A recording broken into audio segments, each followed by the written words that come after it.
신명기 31장 24절부터 29절까지 우리 모두 함께 한 목소리로 읽겠습니다.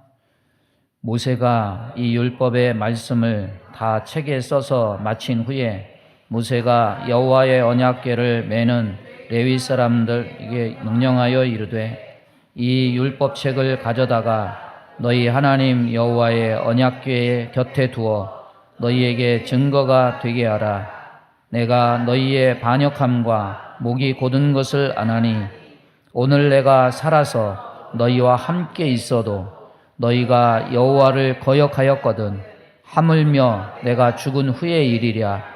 너희 지파 모든 장로와 관리들을 내 앞에 모으라. 내가 이 말씀을 그들의 귀에 들려주고 그들에게 하늘과 땅을 증거로 삼으리라. 내가 알거니와 내가 죽은 후에 너희가 스스로 부패하여 내가 너희에게 명령한 길을 떠나 여호와의 목전에 악을 행하여 너희의 손으로 하는 일로 그를 경노하게 함으로 너희가 후일에 재앙을 당하리라 하니라. 아멘. 저 어렸을 때도 꼰대라는 말은 있었는데 언제부턴가 이 꼰대라는 말이 자주 사용되기 시작한 것을 여러분도 알 것입니다. 이 꼰대라는 말은 권위적인 사고를 가진 어른이나 어떤 선생님을 비하하는 그런 부정적 의미를 담고 있는 은어입니다. 그런데 요즘에는 이 꼰대라는 단어가 나이 많은 기성세대만 지칭하는 것이 아니라고 합니다. 꼰대질을 하면 젊어도 꼰대라고 부르기도 합니다.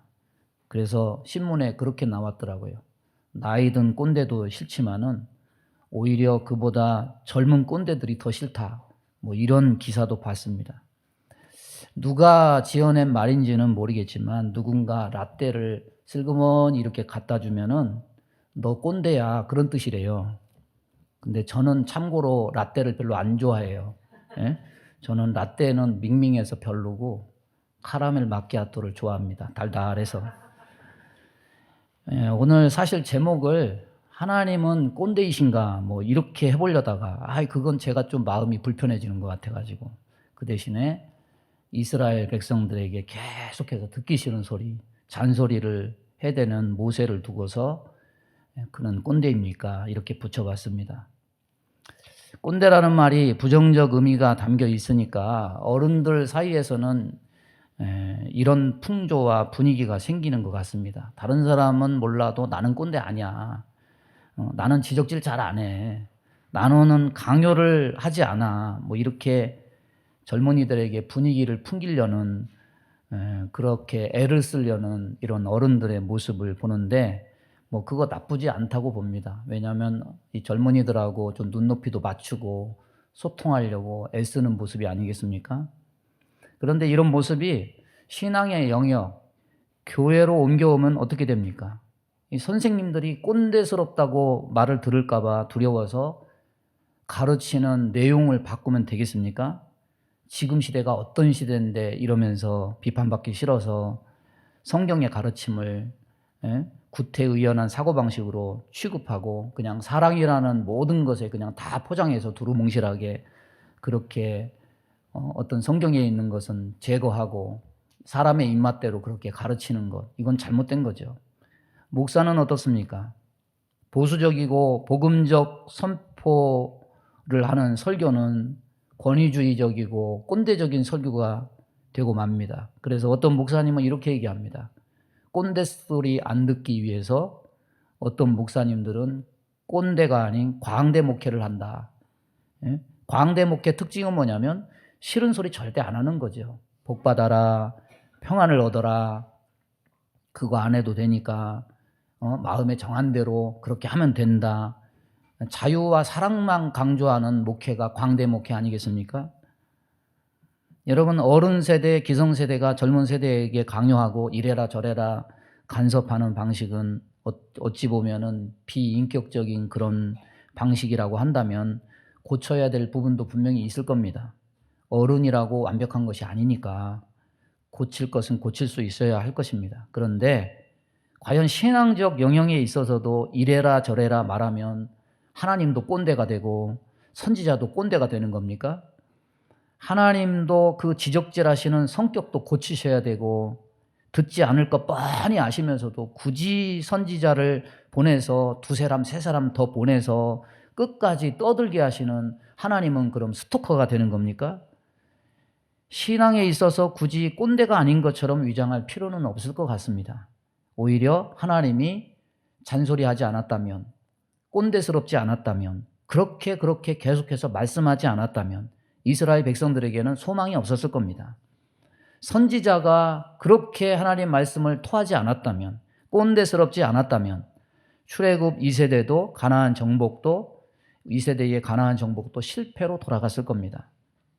이사야 40장 8절에 이렇게 말씀을 전합니다. 풀은 마르고 꽃은 시드나 우리 하나님의 말씀은 영영이 서리라. 시대도 변하고 세대도 변하고 사람도 변할 터이지만 절대로 변하지 않는 것은 하나님의 말씀입니다. 신앙세대에 그래서 세대 구분이 있을 수 없습니다. 출애굽 1세대든지 출애굽 2세대든지 사사기 세대든지 사실 그들 자신이 세속을 따라서 변해서 문제지 그들에게 부여된 하나님 말씀은 절대로 변한 것이 아니기 때문입니다. 오직 진리의 터 위에 서서 바른 믿음, 바른 신앙을 견지해 나가는 가정들과 가족들이 되기를 바랍니다. 오늘 25절, 26절을 보면은 모세는 여호와의 언약궤를 매는 레위 사람들에게 이 율법책을 가져다가 너희 하나님 여호와의 언약궤 곁에 두어 너희에게 증거가 되게 하라 이렇게 말씀합니다. 오늘 본문에 선행된 구절들을 보면은 9절에서 이미 여호와의 언약궤를 매는 레위 자손들 제사장들에게 율법을 맡기는 말씀을 하고 있습니다. 그런데 9절과 오늘 본문 이 말씀은 강조점에 있어서 차이가 있습니다. 9절에서 율법을 맡긴 이유는 매 면제년 때 율법을 낭독해서 이스라엘로 하여금 하나님의 뜻을 발견해서 복받게 하기 위해서 저들이 복을 받는 백성이 되기 하기 위해서라고 한다면은 오늘 이 25절, 26절의 말씀은 이것을 언약궤 곁에 두게 하는 것은 이스라엘에게 심판의 증거가 되게 하기 위한 목적이 있습니다. 성경은 하나님의 심판이 있음에 대해서 분명히 증거하고 있습니다. 27절 보면은 내가 너희의 반역함과 목이 곧은 것을 아나니 오늘 내가 살아서 너희와 함께 있어도 너희가 여호와를 거역하였거든 하물며 내가 죽은 후의 일이랴. 모세의 눈에 비친 이스라엘 백성들의 실상을 언급하고 있습니다. 패역하다, 목이 곧다. 모세가 생존하는 동안에도 여호와를 거역하는 일이 자주 있었는데 죽은 후에 더하면 더했지 덜하지 않을 것이 뻔하다는 거예요. 그래서 모세는 이미 이스라엘이 그 완악함으로 인해서 사후에 여호와를 거역할 것을 알았다고 말씀합니다. 여러분, 이스라엘 백성은 하나님의 놀라운 역사를 체험한 백성입니다. 그러나 실제적으로 보면 그 마음 속에는 끊임없이 하나님을 거역하는 본성이 꿈틀거리고 있었습니다. 이것이 그들만 그런 것이 아닙니다. 인간의 실상이에요. 모든 사람 마음속에 하나님을 거역하는 본성이 자리 잡고 있습니다. 성경은 이것을 가리켜서 무엇이라고 얘기하느냐? 육체의 소욕이다. 육신의 생각이다. 이렇게 말합니다. 그래서 갈라디아서 5장 17절은 육체의 소욕은 성령을 거스리고 성령의 소욕은 육체를 거스린다. 로마서 8장 7절은 육신의 생각은 하나님과 원수가 되나니 이는 하나님의 법에 굴복치 아니할 뿐 아니라 할 수도 없다. 이렇게 성경은 우리에게 말씀합니다. 그렇기 때문에 우리는 육체의 소욕이 우리 안에 꿈틀대지 못하도록 부단히 경계해야 됩니다. 우리 중에 누가 본성이 이끄는 대로 따른다면 어떻게 될까? 우리는 그에게 일어날 일을 쉽게 예측할 수 있습니다. 결국 하나님께서 경고하신 이 재앙의 그물에 걸리게 되는 겁니다. 본성을 억제하는 일이 그래서 중요한 겁니다. 신앙생활 경건하게 유지하려면 보는 것, 듣는 것, 먹는 것, 누리는 것, 절제하는 일이 중요합니다. 아무리 하나님께 특별한 은총을 입었던 사람이라 할지라도 나중에 절제하지 못해서 마음껏 육신대로 살면 반드시 망해요. 그래서 로마서 8장 13절은 너희가 육신대로 살면 반드시 죽을 것이로되, 삼손의 삶은 이것을 보여줍니다. 하나님의 말할 수 없는 은총을 입은 사람이 삼손입니다. 스스로 육체의 소욕을 쫓는 삶을 살았을 때 나중에 눈이 뽑히고 블레셋의 포로가 되고 말았다는 것은 은혜를 입었어도 내가 어떤 삶을 선택하느냐에 따라서 내 삶의 열매가 결정된다는 것을 말해주는 겁니다. 우리는 주변에서 본성을 따라 살아가는 수많은 사람들과 매일 만납니다. 그런데 문제는 밖에 나가면 먼지가 묻듯이 우리 자신도 알게 모르게 그들 중에 하나가 되어가고 있다는 점입니다. 우리는 이것을 두려워해야 됩니다. 고행하라, 금욕주의를 실천하라, 이런 말이 아닙니다. 육체를 따라 사는 사람에게는 미래가 없다는 말이에요. 따라서 보겠습니다. 육체를 따라 살면 미래가 없다.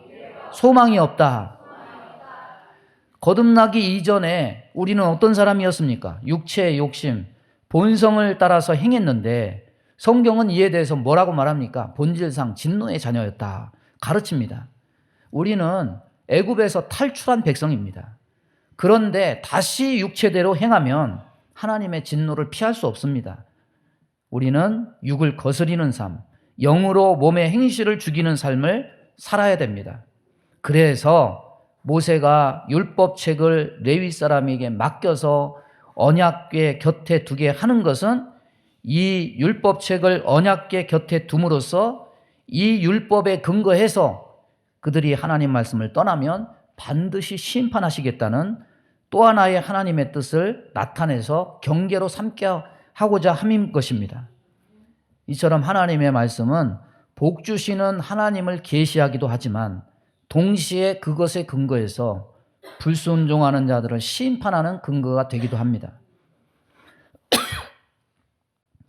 예수님께서도 요한복음 12장 48절 보면 나를 저버리고 내 말을 받지 아니하는 자를 심판할 이가 있으니 곧 나의 그 말이 마지막 날에 저를 심판하리라 말씀하고 있습니다. 우리가 성경의 말씀을 듣고 그대로 순종하면 그것이 우리에게 복이 되지만 말씀을 듣고 불순종하면 그 말씀은 바로 하나님의 심판에 대해서 핑계치 못할 근거가 되는 것입니다. 미국의 신학자 칼 트루먼이라는 교수가 오늘날의 시대 정신을 이렇게 분석을 했습니다. 과거의 사람들은 신성한 질서를 근거로 해서 옳고 그름을 판단했지만은 지금은 신성한 근거가 아니라 개인이 어떻게 느끼는가, 이것이 개인의 행복에 득이 되는가 아닌가, 이것에 따라서 철저하게 내면적으로 심리적으로 판단한다, 이렇게 평가를 했습니다. 그러니까 개인의 심리나 행복을 거스르는 외부에서 다가오는 권위는 그 출처가 말씀이든 도덕이든 무엇이든 모조리 부정하고 심지어 혐오하는 시대에 살고 있다는 겁니다. 어떤 미국의 유명한 배우가 남자로 성전환을 했습니다. 남자로 성전환을 했으니까 몸도 다 수술했을 거 아니에요? 유방을 다 절제하고 남자처럼 가슴을 만들어서 상반신을 남자처럼 노출한 사진을 게시를 했습니다. 그런 사람들이 그렇게 방송에 미디어에 그렇게 할 때 아이들에게 미치는 영향력은 대단한 겁니다. 아, 저런 게 자유구나. 세상에 옳다고 말하는 떠드는 그런 기준들은 이게 다 족쇄인 거구나. 내가 하고 싶은 것을 하는 이것이 자유고 이것이 정말 선망하는 삶이구나. 멋진 삶이구나. 아니 내가 여자 몸에 갇힌 남자라고 하는데 누가 나에게 뭐라고 할 수 있나. 내가 느끼는 대로 살고 내가 하고 싶은 대로 살아야 이것이 행복인데 누가 내 행복을 감히 방해할 수 있나. 이런 사상들을 주입하는 거죠. 우리나라에 갑자기 아이는 안 낳고 애완동물 키우는 것이 전 국민의 취미로 자리 잡았습니다. 여러분 개 키운다고 욕하는 거 아니니까 기분 나빠하지 마세요. 우리나라 반려견이 500만 마리라고 그러죠. 어느샌가 애완동물에게 반려견이라는 단어가 붙여지게 됐어요. 그런데 이 단어 하나도 우리는 개념을 가지고 봐야 돼요. 여러분, 반려라는 말은 동물에게 붙이는 단어가 아닙니다. 사람에게 붙이는 단어입니다. 어디서 온 단어입니까? 성경에서 온 단어예요. 남편이나 아내에게 반려자라는 말을 붙이는 것이지 동물에게 반려자라는 말을 붙이는 게 아니에요. 오늘날 남편도 필요 없고 아내도 필요 없고 나는 동물과 함께 살란다. 반려견, 동물을 반려하는 대상의 수준으로 높인 것은 무엇이 문제가 되겠습니까? 여러분, 결혼도 안 하고 동물을 반려자 삼아서 살겠다는 것인데, 그러면 그 세대는 30년 뒤에 반드시 망해요. 여러분, 후대가 없는 사회가 무슨 소망이 있습니까? 무슨 경쟁력이 있습니까? 두 번째는 하나님이 남자와 여자를 반려자로 짝지어 주신 것에 대해서 무시하고 멸시하는 풍조가 생겨나는 거죠. 사람이 반려자가 아니라 동물도 나의 반려자가 될 수 있다는 생각을 심어주는 거예요. 그러니 반려견이라는 단어를 지향하고 뭐라고 불러야 됩니까? 애완동물이죠. 애완동물. 어떤 분이 얘기해요. 화장터를 갔더니 사람 화장터하고 똑같은 화장터가 또 옆에 있어서 이건 뭐냐고 물어봤더니 반려견들 화장터래요. 반려견들 화장하는데 2천 몇백만 원이 든대요. 내 뼈 중에 뼈요 살 중에 살이라는 말은 사람을 두고 한 말이지 동물을 두고 한 말이 아니에요. 어떤 목사님이 그래서 이것에 대해서 이건 아니다 이렇게 설교를 했더니 또 성도들이 목사님에게 전화해가지고 목사님 설교 그렇게 하시면 안 됩니다. 하나님 사랑의 하나님이신데 동물도 사랑한다고 설교해야지 왜 그렇게 설교하십니까? 여러분, 세상이 이렇게 돌아갑니다. 여러분, 지난 시대는 권위와 진리의 출처가 분명한 시대였다면 현대 시대는 권위와 진리의 출처가 다 자기 자신으로 변했어요. 내가 좋아야 좋은 거예요. 내가 옳아야 옳은 거예요. 옛날에는 그런 것들이 편견과 오류로 취급되었지만은 지금 시대는 이것이 자유고 이것이 개성이고 이것이 진리처럼 받들어지는 시대가 됐습니다. 그래서 이 트루먼이라는 이분은 이 시대 정신의 시작점을 어디로부터 봤냐면 지금으로부터 300년 전 프랑스의 철학자 루소의 사상에서 근거된 것이라고 봤습니다. 루소는 어떻게 말했냐면 사람은 건전하고 순수하게 태어났지만은 사회의 여러 가지 사고방식에 순응하면서 부패한다고 봤습니다. 그래서 오랜 사회 경험을 한 사람들, 사회의 여러 요구에 이미 굴복한 사람들이 강요하는 것을 따르면 안 되고 순수성이 남아있는 청년들이 느끼고 생각하고 싶은 대로 놔두는 편이 그것이 더 유익하다. 이렇게 봤습니다. 여러분, 오늘날 우리 시대를 이끌고 있는 사상들이 바로 이런 사상에서 흘러온 겁니다. 말하는 방식이 아무리 부드럽고 정상적이어도 그 내용이 듣기 싫으면 듣기 싫은 거예요. 내가 관심 없고 싫고 귀찮으면 꼰대스러운 겁니다. 내가 느끼는 것을 거스르면 내가 행복하다고 느끼는 것을 건드리면 말하는 사람의 권위가 어디에서 왔든지 전달하는 방식이 어떻든지 상관없어요. 오늘날 외부의 권위에 대한 존중, 특히 신적 권위에 대한 존중은 전부 다 이 개인의 심리와 행복감에 대한 존중 밑에 짓밟혀 있습니다. 기성세대들에게 꼰대라는 말은 없었지만은 우리 자랄 때는 잔소리는 있었습니다. 예절 교육은 밥상머리에서 이루어지는 경우가 많았습니다. 그때는 참 그것이 잔소리로 들렸지만은 서서히 나이 들면서 느끼는 것은 그것이 내게 약이 되고 참 좋은 습관이 되었구나, 이것을 느낍니다. 밥 먹을 때 어른들이 수저들기 전에 먼저 드는 것 아니다. 뭐 맛있는 거 있으면 먼저 집어 먹지 말고 어른이 먼저 집은 후에 집어라.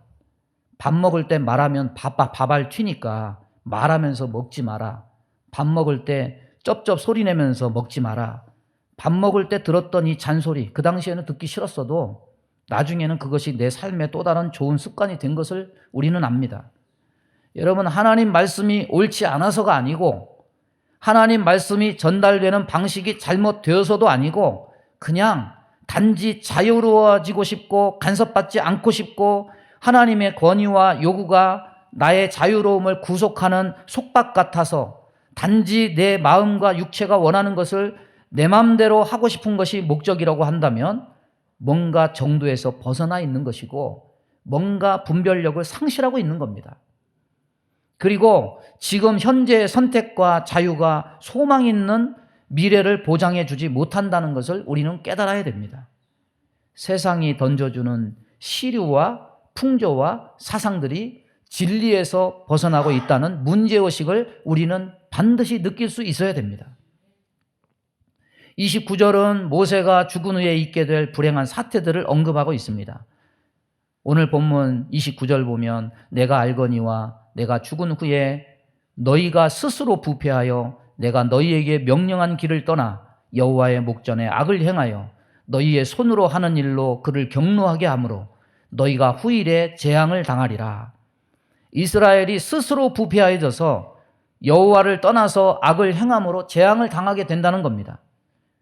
자기 후손들에게 소망과 위로와 기쁨의 축복의 메시지를 주지는 못할 망정, 너무나 혹독한 미래 예언 같지 않습니까?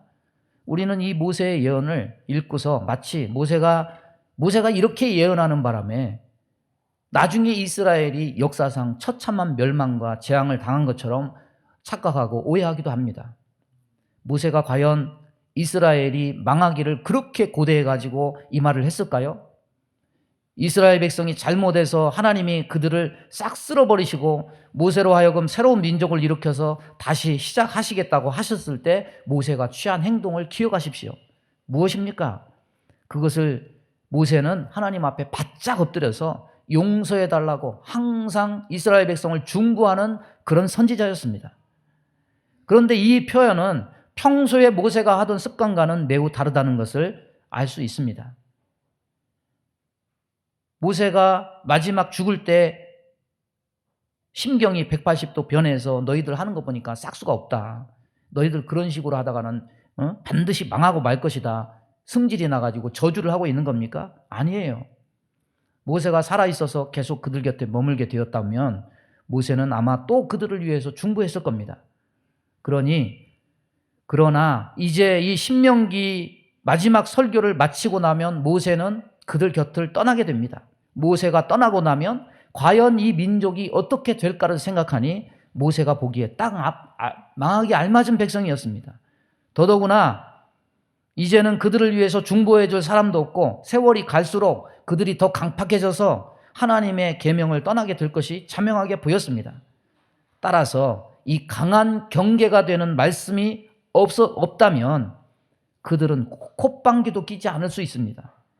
따라서 모세가 이런 식으로 표현한 것은 정말로 그렇게 되지 않기를 간절히 바라는 마음에서 역설적으로 강하게 표현하고 있는 겁니다. 여러분 한번 생각해 보십시오. 정말 자식이 말 안 듣고 맨날 교도소 들락거리고 평생 부모의 속만 썩이는 자식이 있다고 한번 가정해 보겠습니다. 부모가 그를 볼 때 사람 되기는 정말 멀었어요. 그래서 사람 되기를 간절히 바란다면 죽을 때 과연 어떤 유언을 할까요? 얘야 괜찮다, 잘했다, 너는 앞으로 잘 될 거다 이렇게 하겠습니까? 아니면 이놈아 너 그런 식으로 살다가 앞으로 분명히 더 큰 코 다칠 수 있다, 너 반드시 망할 것이다, 너 정신 차리고 제발 똑바로 살아라 이렇게 말하겠습니까? 모세는 바로 그런 심정으로 이스라엘 백성을 향해서 명령한 길을 떠나면 반드시 망한다 강하게 다그치고 있는 거예요.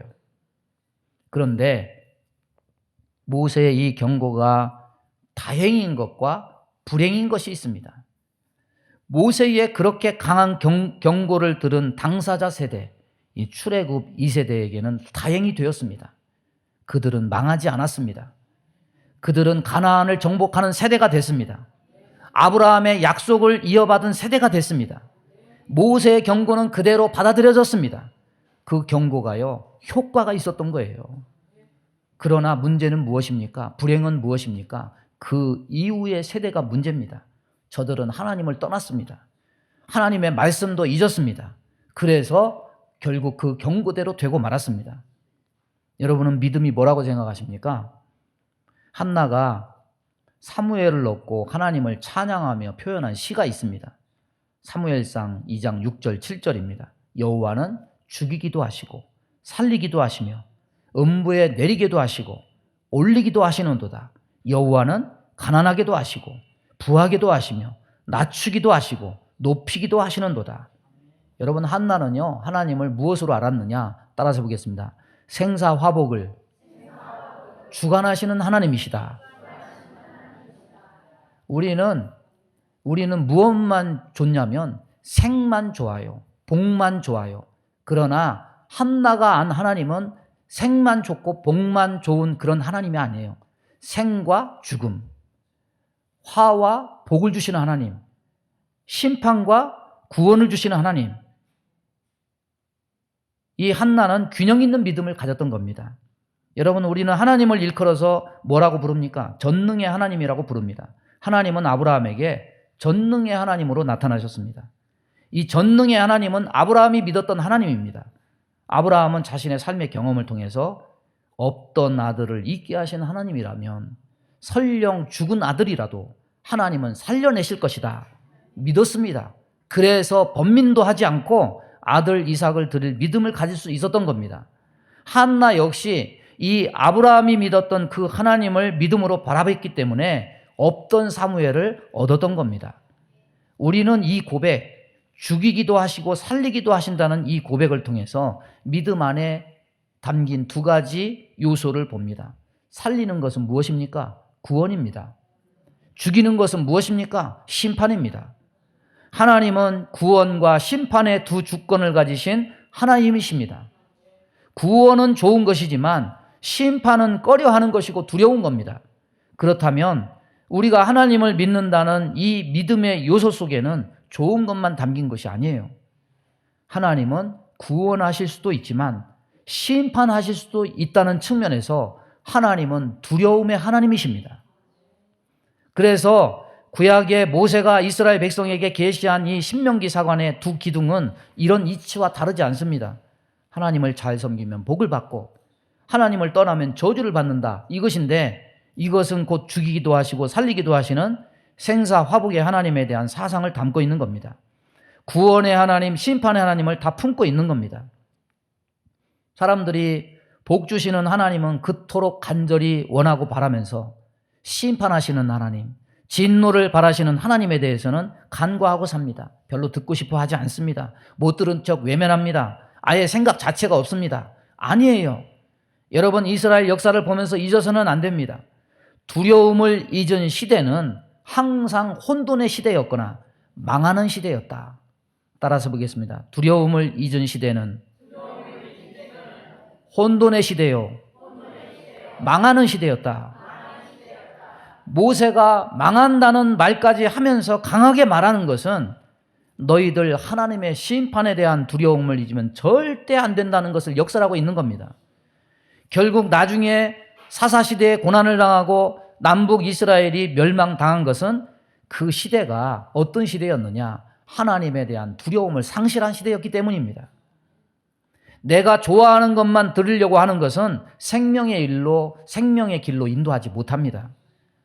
신앙생활은 내가 싫어하는 것도 들어야만 거기에 생명이 있고 미래의 소망이 있는 겁니다. 그래서 성경은 복과 저주를 모두 언급하고 있는 겁니다. 여러분, 믿음의 균형을 가지시기 바랍니다. 살리시는 구원의 하나님을 믿는다면 죽이기도 하시는 심판의 하나님도 동일하게 믿고 하나님을 두려워할 줄 아는 백성이 되기를 바랍니다. 그래야 방종 없는 믿음, 균형 있는 믿음을 통해서 신앙이 타락하지 않게 되는 겁니다. 오늘 우리는 사랑의 하나님만 외치죠. 사랑의 하나님만 좋아합니다. 그러나 그와 함께 하나님 앞에 두려움도 가져야 됩니다. 사랑만 말하고 두려움은 없다면 죄 짓는 일, 말씀을 떠나는 일에 아무런 거리낌이 없게 될 것입니다. 이것은 하나님을 기롱하고 만홀히 여기고 업신여기는 행위가 됩니다. 성경은 우리에게 과거에 예수님의 보혈로 사해 주셨다는 구원의 언약, 미래에 대한 소망, 복을 제시해 주는 것이 분명합니다. 그러나 그와 똑같이 구원에서 멀어지는 삶에 대한 경고도 함께 품고 있음을 우리는 기억해야 됩니다. 너 분명히 알아라.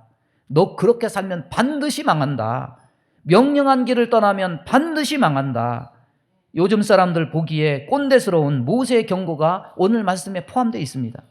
이 말씀에서 떠난다면 너는 분명히 징계받고 심판받을 줄 알아라. 강하게 경고합니다. 그런데 모세만 그런 게 아니에요. 알고 보면 성경 전체가 오늘날 사람들이 듣기에 꼰대스러운 어조입니다. 로마서 8장 13절에 너희가 육신대로 살면 반드시 죽을 것이로되 영으로서 몸의 행실을 죽이면 산다. 알고 보면 선악과를 따먹기 전에도 강한 어조였어요. 선악을 알게 하는 나무의 열매는 먹지 말라. 내가 먹는 날에는 반드시 죽으리라. 칼과 총이 위험한 것은 어린아이적이나 어른일적이나 마찬가지입니다. 그래서 그런 것 가지고 노는 사람을 향해서 쉬엄쉬엄 천천히 느릿느릿 말하는 사람은 없습니다. 다급하게 큰 소리로 강하게 얘기합니다. 너 그거 빨리 안 놔? 너 죽고 싶어 환장했어? 이게 정상이죠. 너 내일 죽을 거야. 먼 미래 얘기하도 그렇게 하지 않아요. 하나님 말씀을 떠나 죄와 세상에 속해서 사는 삶이 바로 이와 같습니다. 강한 경고를 들어야 됩니다. 하나님의 말씀을 들어야 됩니다. 너 말씀을 떠나 살면 심판받는다, 망한다, 죽지 않으려면 정신 차려야 된다. 모세의 경고가 곧 선악과의 경고고 곧 로마서의 경고입니다. 요즘 세상은요, 미디어가 사람을 선동하죠. 미디어의 선동이 사람들의 선생님이에요. 시대 정신이 됩니다. 세상을 지배하는 사상들에 물든 그 어떤 사람들은 여전히 교묘히 신앙을 인간의 방식대로 해석할 겁니다. 말씀대로 살라는 교훈을 가스라이팅이라고 표현할 것이고 하나님의 간곡한 말들, 선지자의 호소를 꼰대스럽다고 표현할 겁니다. 세상의 시각으로 보면 하나님도 모세도 선지자들도 사도 바울도 권위와 강요로 무장된 꼰대들로 보일 수도 있겠습니다. 그러나 기억해야 됩니다. 두려움이 존재해야 방종하지 않게 되고 미래가 보장될 수 있다. 따라서 보겠습니다. 두려움을 가지고 하나님을 섬기자. 여러분, 하나님 말씀에 좀 두려움을 가지고 사시기 바랍니다. 두려움이 사라지면요, 방종해요. 교만해져요. 자기 길을 가요. 우리 모두 하나님에 대한 두려움을 잊지 않고 잃지 않는 세대들이 되어야 됩니다. 그래야 소망이 있고 삽니다. 여러분 보십시오. 이스라엘 세대를 출애굽 1세대, 출애굽 2세대, 사사기의 세대, 그리고 왕국 말기의 세대 이렇게 인위적으로 구분해 본다고 할 때 하나님 말씀만 유일하게 붙든 세대는 모세의 잔소리를 듣고 광야에서 자란 출애굽 2세대밖에 없습니다. 이 세대는 꼰대스러운 말씀을 그대로 붙들고 산 세대인데 이 세대는 유일하게 하나님과 그 말씀에 대한 두려움을 가진 세대였습니다. 그 결과는 무엇이었느냐? 하나님 말씀대로 가나안을 정복하고 약속을 이룬 유일한 세대, 영광의 세대가 되었음을 봅니다. 여러분, 지금 이 시점에서 미래를 생각할 때 두려운 것은 후세가 우리를 어떻게 평가할까? 그것이 두려운 게 아니에요. 다음 세대가 주저앉지 않게 되는 것이 이것이 가장 걱정되고 두렵기도 하고 마음이 쓰이는 겁니다. 여러분, 파수꾼은 괜히 있는 것이 아닙니다. 위험한 일을 방지하기 위해서 파수꾼을 세우는 겁니다. 그래서 성경에는 잔소리가 참 많습니다. 모세도 하나님도 로마서에서도 사도 바울도 그런 태도를 보입니다. 이 경고를 듣고 하나님을 두려워할 줄 아는 사람은 살 것입니다. 그러나 듣고도 우습게 가볍게 여기는 자는 망할 겁니다. 모세의 경고를 듣고 미래의 소망을 가질 수 있는 은혜가 우리 모든 심령과 가정에 임하기를 주님의 이름으로 축원합니다. 우리 주여 한번 부르고 합심하여 기도합니다. 주여, 하나님 아버지 감사합니다. 오늘도 주의 말씀을 우리들에게 허락해 주심을 감사합니다. 하나님을 향한 두려움을 회복하는 성도들이 다 되게 인도해 주옵소서. 저들 심령에 주의 말씀이 새겨지게 하여 주옵시고 하나님의 경고를 아버지 경각심을 듣고 아버지 돌이키는 은혜가 있게 하여 주옵소서. 세속의 물들어서 세상에 내가 좋아하는 것, 내가 듣기 원하는 것만 쫓아서 가지 말고 하나님의 경고의 말씀을 듣고 오직 이것을 생명 삼아 사는 주의 백성 다 되게 인도해 주옵소서. 그리하여 현재 세대와 미래 세대가 온전히 소망을 가지고 바로 살아갈 수 있게 하여 주옵시고, 우리의 다음 세대, 우리의 꿈을 가진 세대들이 온전히 하나님께 복을 받아 사는 세대들이 될 수 있도록 하나님 역사해 주옵소서. 예수님의 이름으로 기도하옵나이다.